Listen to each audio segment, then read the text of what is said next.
Like share and subscribe. Arjun son of Vyjayanthi ఈ movie గురించి ఒక ముక్కలో చెప్పాలంటే నాకైతే ఓకేష్ ఫీలింగ్ అయితే కలిగింది భయ.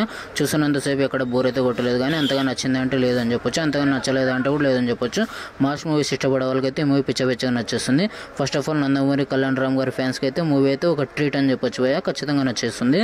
ఇక్కడ బోర్ కొట్టే సీన్స్ అయితే లేదు, మూవీ అలా సాగిపోతూ ఉంటుంది. కాకపోతే నార్మల్ ఆడియన్స్కి అయితే ఈ మూవీ అంతగా ఎక్కకపోవచ్చు అని నా ఫీలింగ్.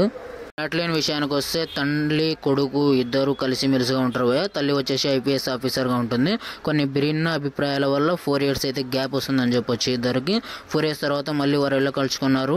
మొండిగా సాగిపోయి మన కళ్యాణ్ రామ్ గారు వాళ్ళకి జరిగే సిచ్యువేషన్స్, ఇద్దరి మధ్యన డ్రామా అయితే బిల్డ్ చేయడంలో డైరెక్టర్ అయితే తడబడ్డారు. తల్లి కొడుకు మధ్య వచ్చే కాంబినేషన్ సీన్స్ అయితే అంతగా వర్కౌట్ అవ్వలేదని చెప్పొచ్చు భయ.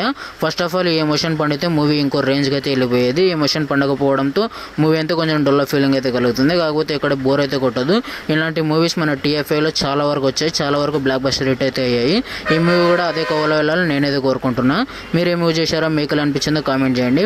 ప్లస్ విషయానికి వస్తే మన నందమూరి కళ్యాణ్ రామ్ గారు అయితే ఇచ్చిపడేశారని చెప్పొచ్చు భయ. మన క్లైమాక్స్ ఏదైతే ఉంటుందో ఒక 20 నిమిషాలు అయితే రఫ్ ఫైటింగ్ చేశాడని చెప్పొచ్చు. అదేవిధంగా ప్లస్ పాయింట్స్ వచ్చేసి ఇది ఉంటే, మైనస్ పాయింట్స్ వచ్చేసి ఈ మూవీకి యాక్షన్ సీన్స్ అయితే అంతగా రాయలేదని చెప్పొచ్చు భయ. ఇంకా క్లైమాక్స్ కూడా చాలా బాగుంది. క్లైమాక్స్ అయితే ప్లస్ అని చెప్పొచ్చు ఈ మూవీకి.